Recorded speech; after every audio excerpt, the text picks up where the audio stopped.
Okay, this is the Westmont 7700B. And first thing that I'll let you know is that the work holder down here and the temperature controller does not come with the unit.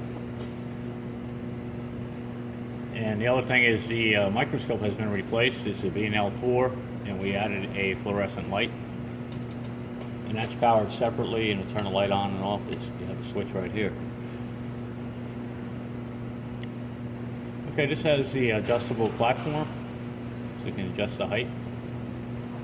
You move your head around with your manipulator arm here. So what I'll do here is I'm just going to do a couple of bonds I have set up in program 0 buffer 1. And I'll just go ahead and do a couple of bonds.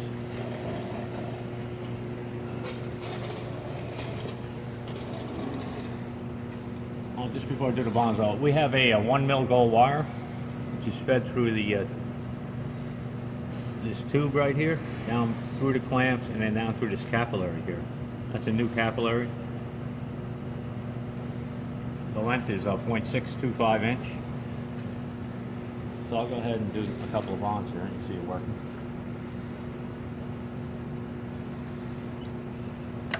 Come down, and I made bond 1. Step back and make bond 2. Then you got to lift the manipulator up slightly, and the ball is formed for bond 1 again.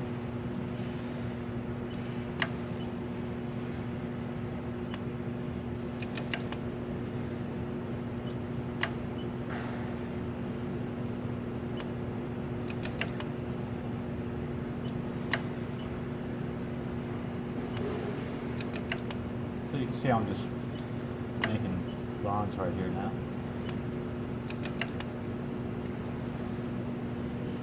Okay, I'll explain some of the buttons up here. We do have a edit, enter, input, reset. You can reset the machine that way. And we have a test button here for ultrasonics. That's to show you that you see the lights on. That means that the capillary is tuned to the transducer. On this side here, we have the ball size adjustment.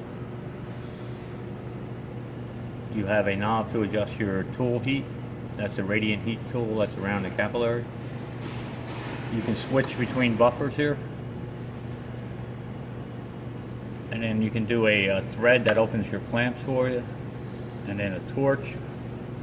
Looking over here, you'll see that it'll fire. Now you see here there's a ball fault indicator.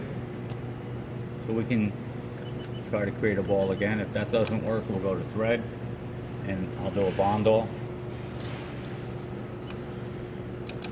and then a ball was formed. All this is explained in the manual that we get, and how to adjust, and you have your adjust up and down switch here. How to make any adjustments necessary. To change your bond setting, so you'd have to go into enter. No, edit. We're going to edit the enter. We'll go ahead with that first. That's for your machine settings. So you got clamp home. I'll just step through it by hitting the edit key. You can adjust your tail. Full force on or off. It's on right now. The high force is set for 50. Low is 30. Ball fault detection is on. Beep on contact. Duration. Ultrasonic power during feed. Thread. So all of these are explained in the manual, and I have them set for the default settings. And then finally you do have your edit here, and that'll show you that we can actually switch between buffers. Well, let's get out of edit here first. I'll just show you what is loaded in the buffer 01. So we're asking for 2 bonds per wire. Lift before torch, 3 is set to 300. Power 300. And you see here is a suggestion, so I just have it set to suggestion. Bond 2 is 300. Time is 30 for 1 and 2. Ramping is off for 1 and 2. Fourth one, we're going to use the low setting, which is 30 grams. And bond 2 is going to be 50 grams.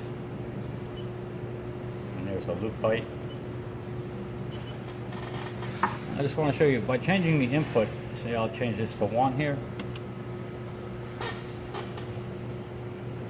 No, I'll change it to 9. Anyway, that's good. 9 is the highest you go. So you have a buffer called 9, 1, 2, and 3. And then you can go to 8, 0, here, let's go to 1. So ultimately what you have is 30 different programmable settings that you can set up in here. Called program 0 through 1, 2, 3, and then 9, 0, 9, 1, 2, and 3. So it's 10 times 3, you got 30 programmable buffers, different programs you can use for your bond settings. So let's go back to 0.